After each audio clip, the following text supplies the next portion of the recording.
Testament de Lévi concernant le mépris du sacerdoce. Transcription des paroles de Lévi, des choses qu'il appointa à ses fils, conformément à tout ce qu'ils doivent faire, et les choses qui leur arriveront jusqu'au jour du jugement. Il les appela à lui quand il fut montré qu'il devait mourir, étant encore en bonne santé. Quand ils furent réunis ensemble, il leur dit : « Moi, Lévi, je fus conçu et naquis à Haran. Je partis ensuite avec mon père à Sichem. J'étais jeune de 18 ans environ quand Siméon et moi cherchions à venger notre sœur Dina contre Hamor. Nous nourrissions nos troupeaux à Abel-Maul lorsqu'un esprit de discernement du Seigneur vint sur moi, et je vis tous les hommes souiller leur voie. L'injustice se construisit des murs, et sur les tours la malfaisance était assise. Je me lamentais pour la race des hommes et priais le Seigneur d'être sauvé. Le sommeil m'emporta. Je vis que je me tenais sur une haute montagne, la montagne Aspis en Abel-Maul. Et voici que les cieux s'ouvrirent, et un ange de Dieu me dit : « Entre, Lévi !» J'entrai du premier ciel dans le deuxième ciel, et là, entre l'un et l'autre, j'ai vu l'eau suspendue. Ensuite, je vis un troisième ciel beaucoup plus lumineux que ces deux-là, et en lui était une hauteur sans limite.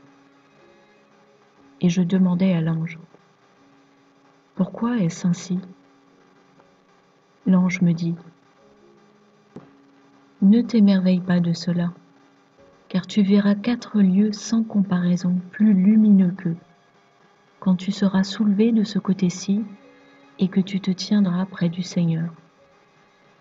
Car tu seras son ministre pour révéler ses secrets aux hommes et annoncer celui qui rachètera Israël. Le Seigneur se manifestera d'entre les hommes par toi et par Juda pour sauver chaque race humaine. Ta vie sera de la portion du Seigneur. Il sera ton champ, ton vignoble, tes fruits, ton or et ton argent. » Écoute maintenant ce qui concerne les lieux qui t'ont été montrés.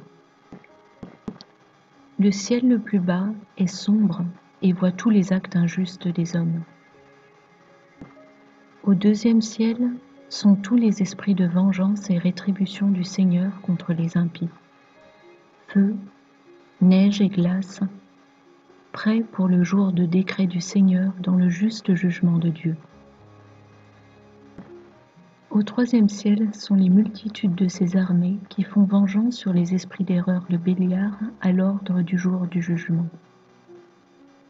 Et ceux du quatrième ciel et au-dessus sont saints. Au plus haut de tous, la grande gloire habite le Saint des Saints, au-delà de toute sainteté. En lui sont les anges de la présence du Seigneur pour servir et faire des apaisements auprès du Seigneur, pour tous les péchés d'ignorance des justes, raisonnable parfum d'odeur douce et offrande sans sang présentée devant le Seigneur. Ils sont aussi les messagers de l'Ancien des jours et louange au Seigneur.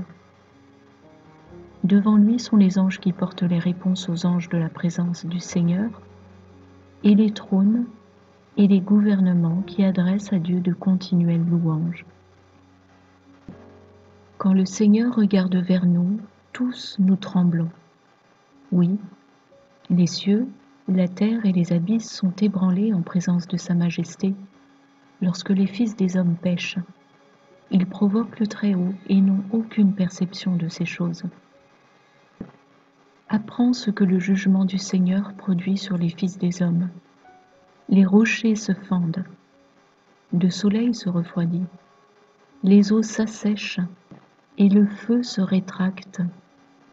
Et lorsque toute la création est dérangée et que les esprits invisibles se dissipent suite aux incursions du Très-Haut, le Shéol en emporte les dépouilles. Les humains incrédules qui persistent à faire du mal seront jugés et châtiés à ce compte. Le Très-Haut a entendu ta prière de te séparer du mal et devenir un fils pour lui, au service du ministère de sa présence. Tu allumeras la lumière de la connaissance en Jacob. Tu seras comme le soleil pour toute la semence d'Israël. En bénédiction pour toi et ta semence, jusqu'à ce que le Seigneur visite tous les peuples dans ses grâces tendres à jamais. À cet effet, le conseil et le discernement t'ont été accordés pour que tu instruises tes fils, car qui il bénit sera béni, et qui il maudit périra. L'ange m'ouvrit les portes du ciel. Je vis le temple sacré et le trône de gloire, d'où le Très-Haut me dit : Lévi, je t'ai accordé les bénédictions du sacerdoce, jusqu'à ce que je vienne séjourner au milieu d'Israël. L'ange qui me ramena sur terre me donna un bouclier et une épée. Il me dit : Le Seigneur m'a envoyé vers toi pour que tu fasses vengeance sur Sichem à cause de ta sœur Dina. Le moment est venu de détruire les fils d'Amor, d'après ce qui est écrit dans les tablettes célestes. Je lui dis : Je te prie de me dire ton nom, Seigneur, pour t'appeler au temps des épreuves. Il dit : Je suis l'ange qui intervient pour que la race d'Israël ne soit pas entièrement anéantie par l'attaque de tout esprit du mal.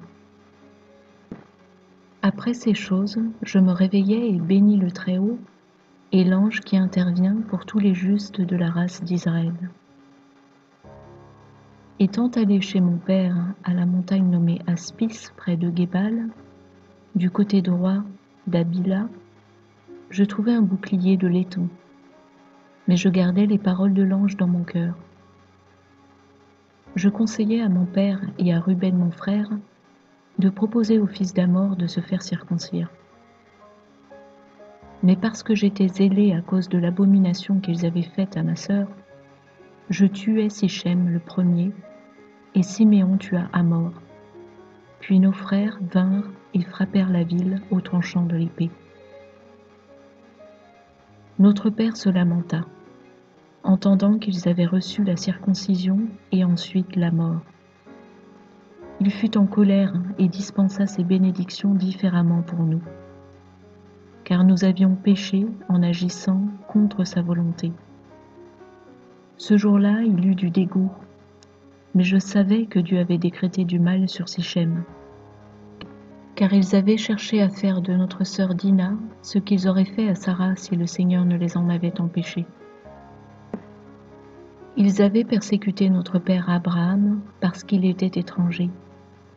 Ils avaient ravagé ses troupeaux qui s'étaient multipliés et maltraitèrent honteusement Jéblai, son serviteur né dans sa maison.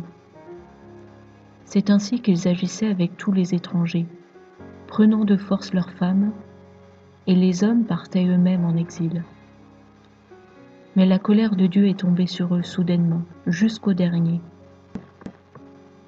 Et je dis à mon père : N'aie pas de colère en toi, car le Seigneur réduira les Canaanites à néant pour que leur terre soit à toi et à ta semence après toi. Qu'à partir de maintenant, Sichem soit appelée ville de ceux qui sont fous, car nous nous sommes moqués d'eux comme on se moque d'un fou, parce qu'ils ont eu la folie de souiller notre sœur en Israël. Nous partîmes en reprenant notre sœur et sommes allés à Béthel. Après y avoir passé 7 jours, je vis de nouveau une vision semblable à la précédente. Je vis 7 hommes en vêtements blancs qui me dirent : Lève-toi, mets la robe du sacerdoce, la couronne de justice, le bustier de compréhension, le vêtement de vérité, le bandeau de la foi, la tiare du miracle et l'éphod de la prophétie.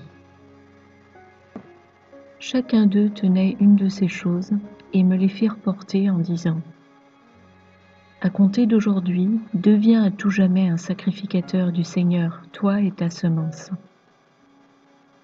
Le premier me oint d'huile sainte et me donna le bâton du jugement. Le second me lava d'eau pure et me nourrit de pain et de vin, les plus saintes choses, et m'attribua une robe sainte et glorieuse. Le troisième me vêtit d'une veste d'éphod en lin. Le quatrième mit autour de moi une ceinture de couleur pourpre. Le cinquième me donna une généreuse branche d'olivier. Le sixième, sur ma tête, plaça une couronne. Le septième plaça sur ma tête un bandeau de sacrificateur et remplit mes mains d'encens pour servir comme sacrificateur du Seigneur. Et ils me dirent: la semence de Lévi sera séparée en 3 services, comme signe de la gloire du Seigneur à venir. Le premier sera celui de la foi, et aucun lot ne sera plus grand que le sien. Le deuxième sera du sacerdoce. Le troisième sera appelé sous un nouveau nom, lorsqu'un roi se lèvera dans Juda et établira un nouveau sacerdoce pour tous les peuples. Sa présence sera comme celle d'un prophète du Très-Haut, de la semence de notre père Abraham. Toutes choses désirables en Israël seront pour toi et ta semence. Tu mangeras de toutes choses agréables à regarder à la table du Seigneur, en portions pour ta semence. Certains d'entre eux seront chefs sacrificateurs, juges et scribes, et par leur bouche la sainteté du lieu sera préservée. Quand je me réveillai, je savais que cette vision était comme la précédente, et je gardais aussi cela dans mon cœur sans rien dire à personne sur terre. 2 jours après, Judas et moi partîmes avec notre père Jacob chez Isaac, le père de mon père. Mon grand-père me bénit conformément à toutes les paroles des visions que j'avais vues. Il ne vint pas avec nous à Béthel. Arrivé à Béthel, mon père Jacob eut une vision que je serais pour eux le sacrificateur de Dieu, et il se leva tôt en matinée et paya à travers moi toutes les dîmes du Seigneur. Puis nous sommes partis habiter à Hébron. Isaac m'appelait constamment pour me faire mémoriser les lois du Seigneur, comme l'ange de Dieu me l'avait montré. Il m'apprit les lois du sacerdoce, sacrifice, offrande par le feu, premier fruit, offrande de bonne volonté et offrande de remerciement. Il m'instruit chaque jour et s'occupait de moi devant le Seigneur. Et il me dit: prends garde que l'esprit de fornication continue et que ta semence pollue les choses saintes.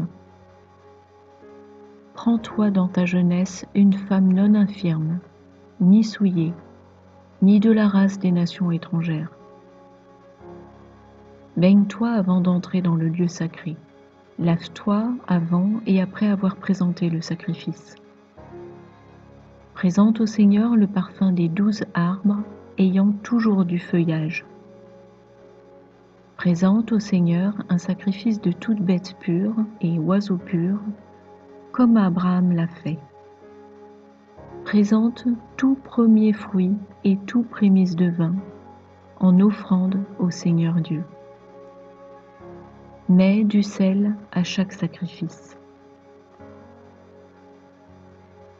Appliquez tout ce que je vous commande, mes enfants, toutes les choses que j'ai entendues de mes pères et que je vous déclare.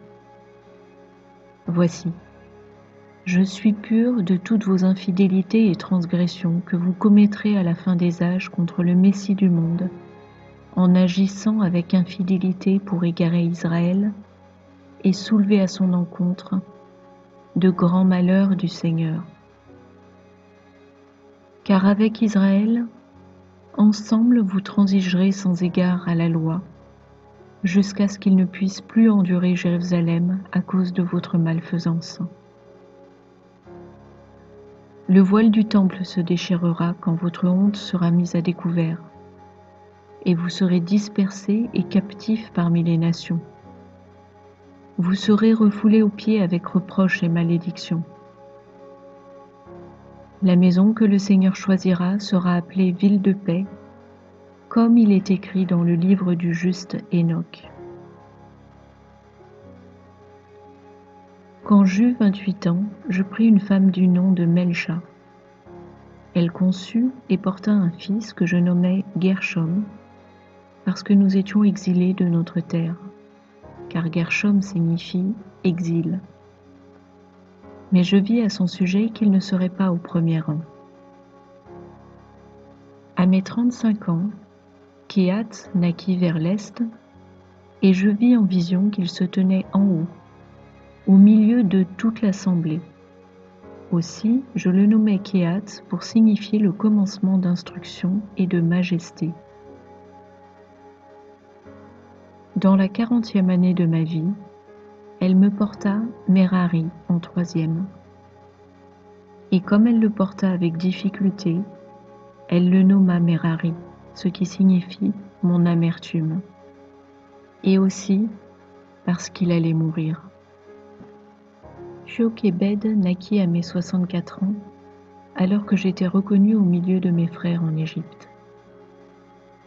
Gershom prit femme et elle lui porta Lomni et Séméi. Les fils de Kehat sont Amram, Istar, Hébron et Ouziel. Les fils de Merari sont Mahali et Mouchi. À mes 94 ans, Amram prit ma fille Jochebed pour femme. Lui et ma fille sont nés le même jour. J'avais 8 ans quand je suis entré au pays de Canaan et 18 ans quand je tuai Sichem. À 19 ans, je devins un sacrificateur. À 28 ans, je pris femme. À 40 ans, j'entrai en Égypte. Et voici, vous êtes mes enfants de la 3e génération. Joseph mourut à mes 118 ans. Et maintenant, mes enfants, je vous commande de craindre notre Seigneur de tout votre cœur et de marcher dans toutes ses voies avec simplicité. Apprenez à vos enfants les lettres pour qu'ils aient toute leur vie de la compréhension en lisant sans cesse la loi de Dieu. Car celui qui connaît la loi de Dieu sera honoré et ne sera pas un étranger, n'importe où qu'il aille. Oui, il obtiendra plus d'amis que ses parents, et beaucoup d'hommes voudront entendre la loi de sa bouche et le servir. Agissez bien sur terre, mes enfants, afin que vous ayez un trésor au ciel. Semez de bonnes choses en vos âmes pour les retrouver dans votre vie. Mais si vous semez le mal, vous en récolterez l'agitation de la douleur.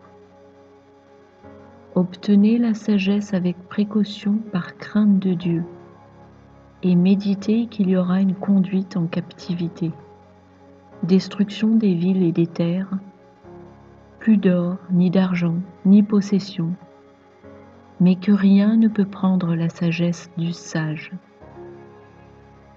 Sauvez l'aveugle des impuretés et le sauvage des péchés, car celui qui se garde de ces mauvaises choses, la sagesse sera pour lui une gloire parmi ses ennemis mêmes, et une patrie dans un pays étranger, et il se trouvera un ami au milieu d'ennemis. L'homme qui enseigne ces choses et les fait sera mis sur un trône avec les rois, comme le fut mon frère Joseph. Mes enfants, j'ai appris dans les Écritures d'Hénoch que vous vous tournerez contre le Seigneur à la fin des âges. Vous étendrez vos mains avec malveillance contre lui, et vous serez méprisés de tous les peuples. Notre Père Israël est pur des péchés des chefs sacrificateurs qui mettront leurs mains sur le Messie du monde. Soyez purs comme le ciel au-dessus de la terre, vous, mes enfants, qui êtes les lumières d'Israël, comme le soleil et la lune. Mais que feront tous les idolâtres si vous êtes sombres de péché? Oui, les malédictions viendront sur notre race quand vous commencerez à enseigner vos règles contraires aux ordonnances de Dieu et qui détruiront la lumière ordonnée par la loi pour éclairer, vous et tous les hommes.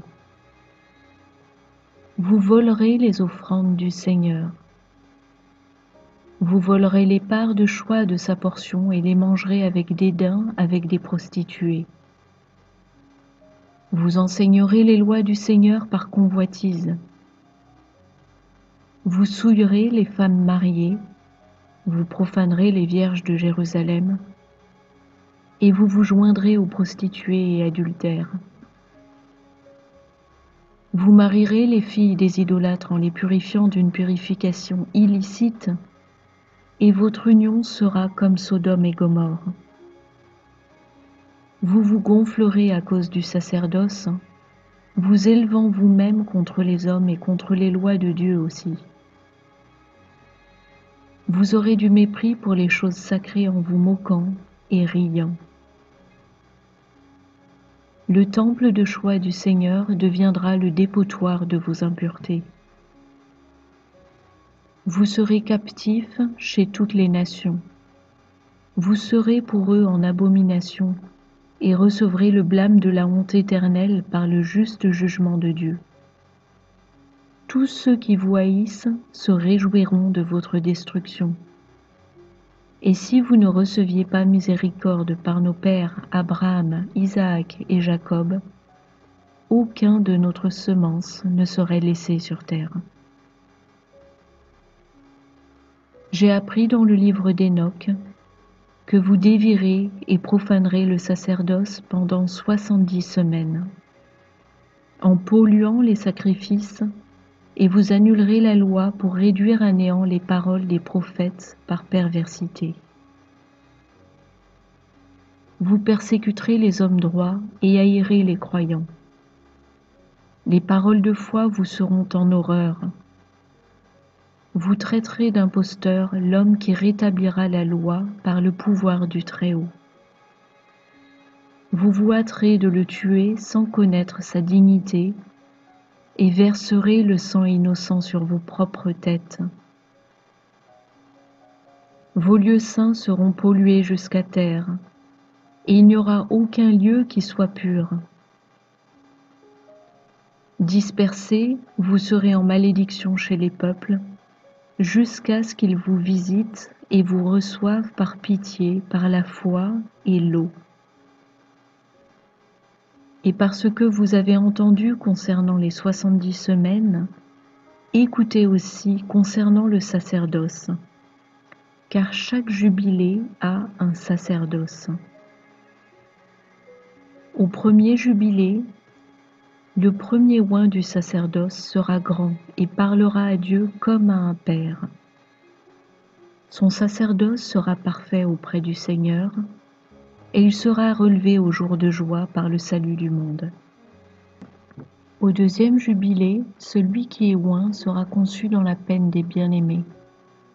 Son sacerdoce sera honoré et glorifié de tous.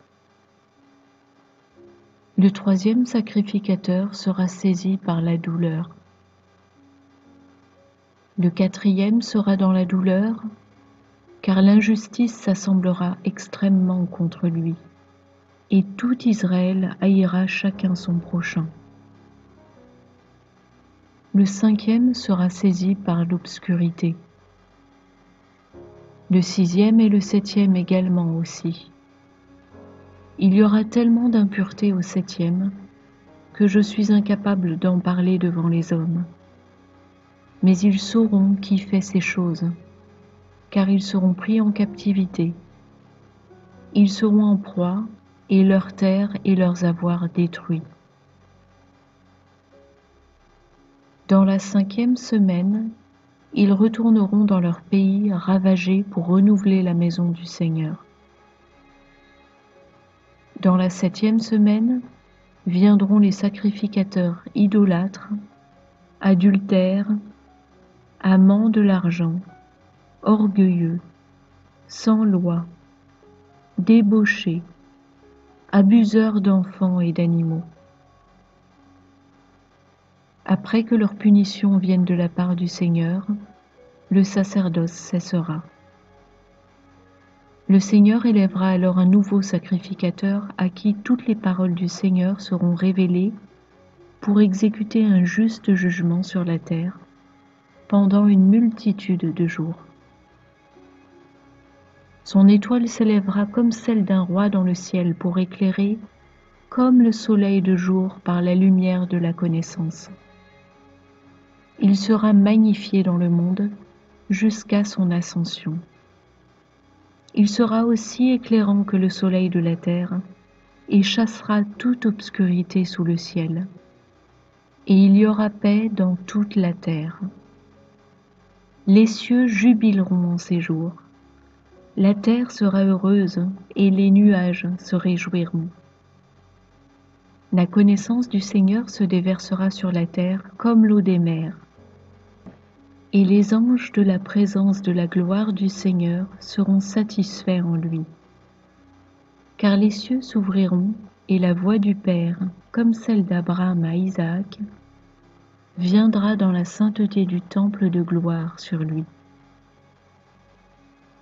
La gloire du Très-Haut sera publiée par lui, et l'Esprit Saint de compréhension restera sur lui dans l'eau, car il donnera en vérité majesté au Seigneur, auprès de ses fils à toujours, et il n'y aura personne pour le succéder dans toutes les générations.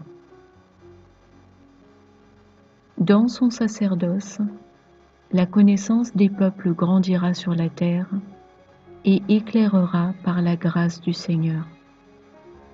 Dans son sacerdoce, le péché viendra à sa fin, et les sans-loi cesseront de faire le mal, et le juste se reposera en lui.